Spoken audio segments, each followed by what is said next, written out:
Good morning, YouTube. What's going on? It's Mesa Fail back at it with some Destiny 2, and yes, I am alive. Apologies for not uploading any videos this week. I was away. I am back, and we have so much to talk about. So this is probably going to be a long one. I'm going to try to catch you up on all the Destiny 2 news, especially relating to Warmind and Season 3, which will be here next Tuesday. So let's kick this off by talking about Season 3 and what you'll be getting with Season 3, and then we'll dive into the This Week at Bungie with regards to more details with Warmind. So, Season 3, first off, we're getting a ton of buffs to all the exotic weapons. A bunch I've covered already because they've teased out a whole bunch of stuff, and you'll see some new gameplay in the background of some of the buffs to like Sweet Business, Risk Runner, and a few other things. Next up, we have ranked Crucible play, which I did a full in-depth guide on. Link will be in the description, but I'll briefly talk about it here. You have two ranks. You have Glory and you have Valor. So to gain points within the Glory rank, you have to play in the competitive playlist, and that's where the wonderful weapon that everyone wants called Redrix's Claymore. I got to play with it at Bungie Studios a couple of weeks ago. I'll link that video in the description also.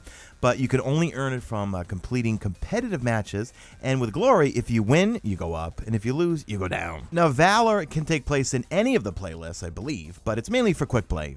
People like me. I'm not very good at competitive. But with Valor, when you win, you go up. And if you lose, I think nothing really happens. So you can keep going up just as long as you keep playing quick play. But you go up faster if you win.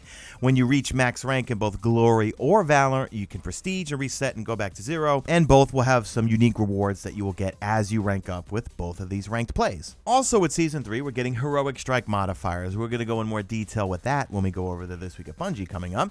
We're getting the multi-emote, where all our emotes are not going to be in the kiosk anymore. We're going to keep them on our persons, and we can basically assign them to our D-pad wherever we want. Our vault space is increasing by 100 slots, not 50. We thought it was 50 for the longest. We're getting private matches, but you do have to have the expansion if you want to take use of private matches. Now, before I forget, when Warmind kicks off on Tuesday, I will be live streaming it all day.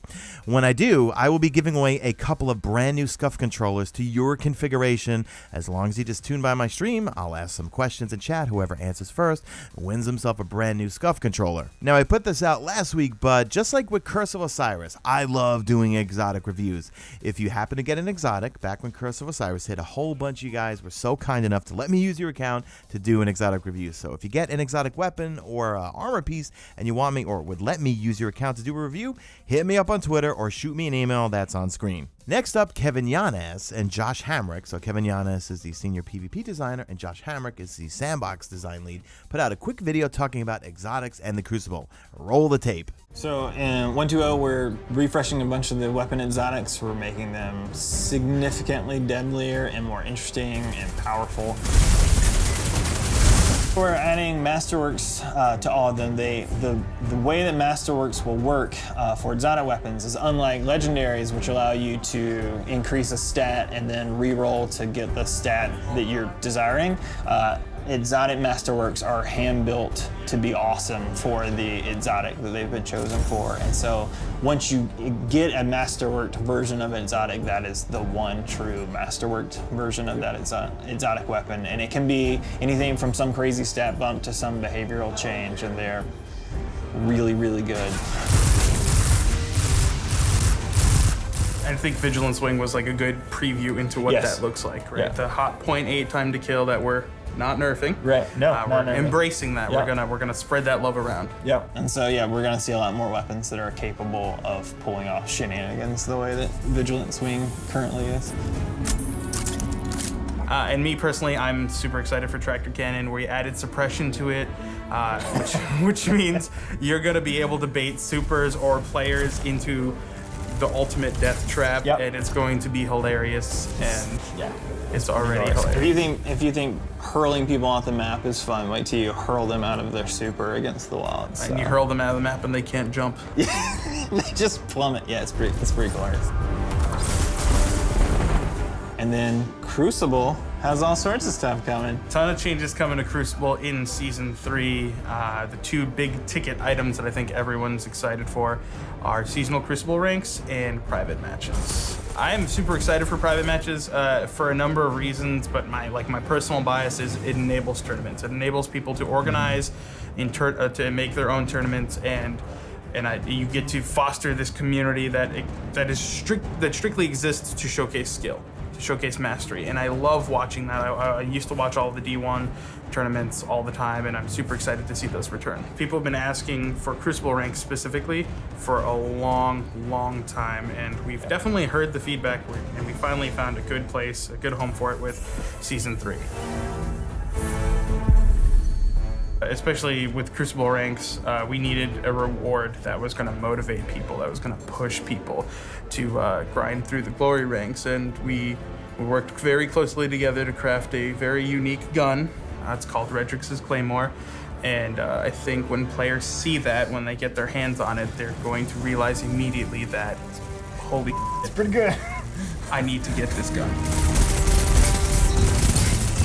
We're gonna keep listening, keep talking, keep making changes, I'm sure we'll make a change and people are like, we don't love this, right? And they'll let us know. And they'll tell us. They'll tell us. We'll make another change and hopefully like this one is much better. And honestly, like, you know, give us feedback on the formats we're choosing, give us feedback on the streams, the YouTube video. If you like this, let us know. We'll do more of them, for sure. Like, let's keep the conversation rolling. Yeah. We'll come back on the TWAB, we'll come back on streams, just yeah, give us that feedback. Let us know what you want to see and how you want to keep talking. Now, I mentioned last week, when you want to make an exotic weapon a Masterwork, it's not going to be simply throwing in Masterwork cores.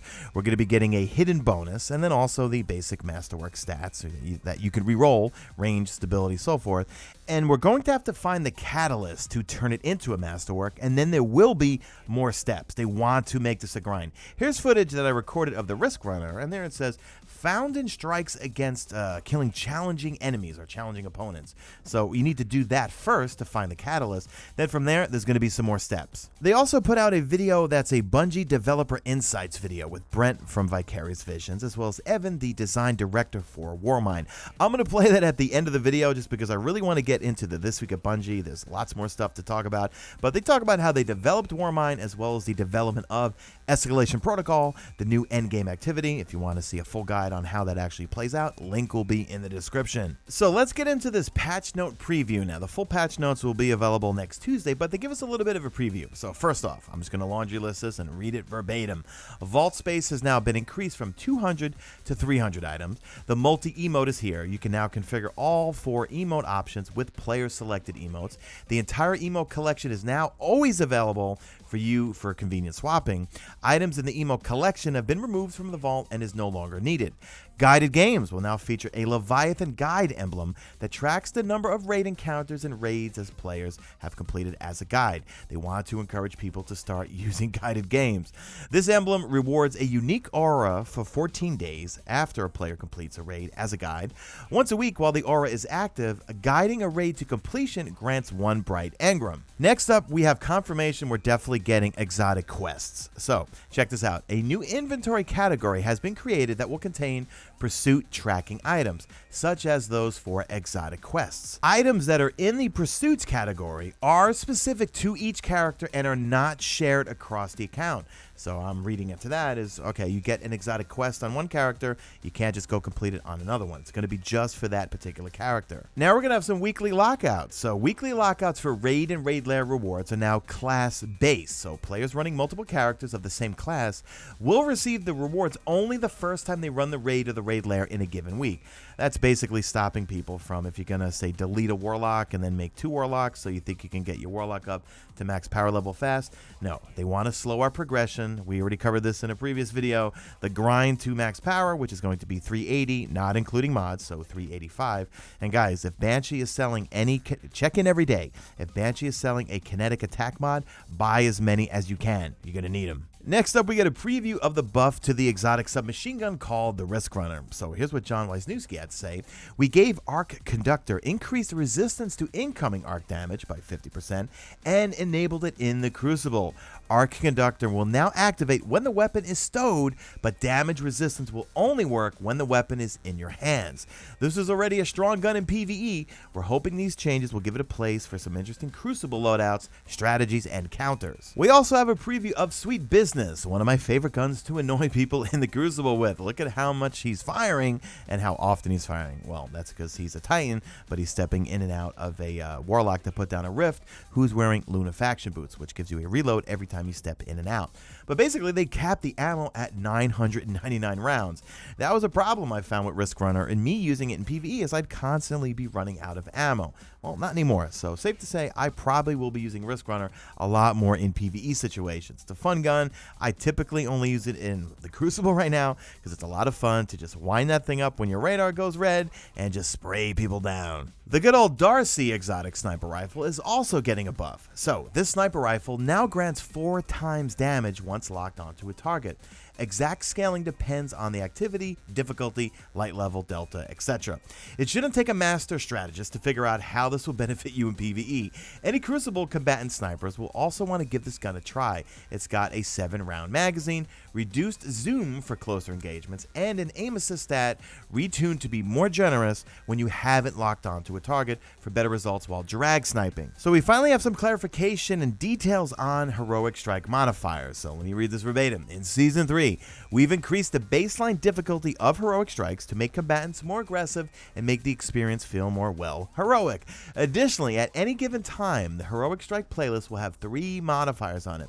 1 burn, that's going to rotate weekly, 1 advantage, that's going to rotate daily, and then 1 disadvantage, that's going to rotate daily as well. So if you're maxed out on Glimmer, start buying mods to make your weapons change their burns, because the burns are also getting a buff. So for Arc, Solar, and Void Singe, they're all getting plus 25% arc damage increase, and that's both outgoing and incoming. So for the advantage modifiers, we have Brawler came back, double melee recharge rate and damage, Grenadier is coming back, double grenade ability recharge rate and damage. But then we have a new one, Heavyweight, triple power ammo drop rate, and double power weapon damage.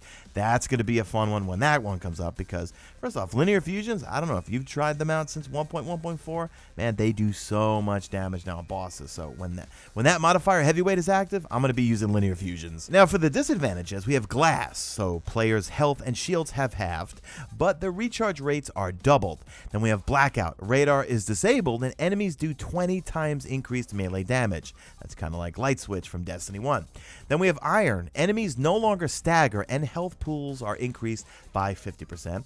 Then we have Grounded. Oh, good old Grounded is back. Players take 5 times the damage while airborne. I never liked Grounded because as soon as you jump in the air, you get one-shotted by everything. Next up, we have something to get from Xur besides just the usual exotics.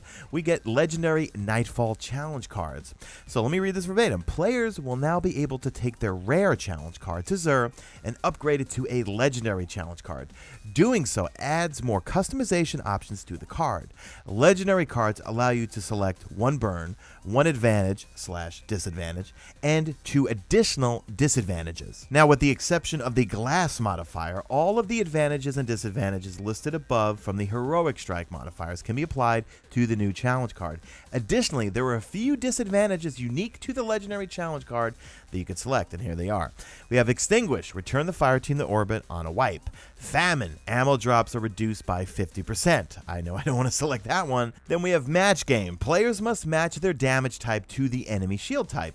Then we have Attrition, health regen is slowed greatly and enemies drop health orbs. Then we have Momentum, health regenerates only when the player is moving. Now they also say here, as the new legendary Nightfall challenge card will give players more ways to increase their scores, we're increasing the par scores required to earn specific rewards. Emblem variants, auras, and token reward bonus par scores have been updated to the following: 30,000, 60,000, 110,000, and 200,000. They also mention here, as a reminder, when you reach the new record par scores for a specific Nightfall, you increase your chances of earning the associated unique Nightfall Strike reward. Next up, let's talk about the Prismatic Matrix, and this involves our favorite character at the Tower, Tess Everest, and here is how they're handling Eververse in Season 3. Let me read this verbatim. To further improve the overall Eververse experience, a new feature we're calling the Prismatic Matrix will debut in Season 3. This feature has been developed with 3 key goals in mind: give players more control over how they earn Eververse items, offer a more predictable path each week that guarantees access to specific items, and also drop fewer duplicate items. So here's how this is going to go down in Season 3. At release, the Prismatic Matrix will feature 10 Eververse items from Season 3 each week it is active. Each item within the Prismatic Matrix is on a knockout list, which means every player is guaranteed to receive all featured items for a given week by the 10th activation. Earning items via Bright Engrams, Bright Dust, and previous Matrix activations will also knock rewards off the list. In turn, each activation guarantees players an item that you have not gotten before. With your first well-rested level up each week, you will earn a Prismatic Facet, allowing you one free use of the Prismatic Matrix. Prismatic Facet stacks up to 3, so make sure you have proper inventory space before earning a rank up on a given week. Players can also purchase more activations for 200 silver each. Outside of the Prismatic Matrix, players may continue to earn Bright Engrams each time they level up, and they could still purchase these engrams if they want a chance at getting everything from the Season 3 catalog. Additionally, we'll be increasing the number of items available from tests each week with Bright Dust from 14 to 18 items. We want to continue experimenting and evolving Eververse to improve player experience and give more paths to earn Eververse rewards. Please give us your feedback once Season 3 begins, and we're dedicated to improving these systems moving forward. Then lastly, before Warmind actually goes live, Destiny is going to be down for maintenance at 6 a.m. Pacific Standard Time and should be done 11 a.m. Pacific Standard Time. And from there, Warmind will be able to be downloaded. 1.2.0.1 will be available to download. And then once it goes live, I will be streaming it all day. And once again, like I plugged before, if you want to come by the stream, I will be giving away some scuff controllers to your configuration. All right, guys, that's it for this long video. Apologies for not uploading any videos all week. I was gone all week. I literally got off the plane, got home, was going to go to sleep, and I said, you know what, there's too much news to cover. That's it, guys. I'm going to bed now. I love you all. It's going to be a fun time next weekend with Warmind. So that's it, guys. Do me a favor. Babble modes engage. Leave me a hashtag made it to the end. And do me a favor, drop a like in this video only if you see fit. Follow me on the Twitter at Mesa Sean. Check out my stream, usually and always on YouTube. And that's it. I'm out of here like Vladimir. Warmind is the start of the new conversation. It's a step forward in the direction we want to start taking Destiny. We want content that brings us back and makes us want to play more. And so we knew that campaign was something that we needed to have nice and tight, but it was the new activities that we added to the destination that was much more important. And we wanted to add pursuits in the destination, new gear sets and chasing after Seraph-themed weapons and gear. So we want players to feel like they're grinding with purpose, as I call it, focused on I know what I'm going for, I want to get it, and I'm going to keep playing it. It's kind of similar to what we just had with the DFA and the Nightfall. And we want that same feeling of I know that Seraph sniper rifle's behind there. Yes. I'm gonna keep grinding against this thing to get that gun. Absolutely. There's going to be lore attached to all of these discoverables that are digging into that Warmind, Clovis Bray, Anna Bray relationship. You explore the glaciers, you're in the Clovis Bray facility. Yeah, and the Warmind is, sitting up high, but then, have activities that run you through the tunnels that the Hive have dug out, and you come out into Hellas Basin, and then you see the skybox, you see the Rasputin pyramid, and it's just such an evocative thing of I want to find out what is there. Diversity inside of this destination is out of control. Yeah, huge scalloped walls of ice, but then big open expanses when you're on the top of the surface. There's a really cool dichotomy between all the spaces. Well, one of the things that we wanted to do was bring back the big boss fight, and so we built the destination in a way that teases and ramps up to that big fight. Destination always had in mind the Worm God and the Soul.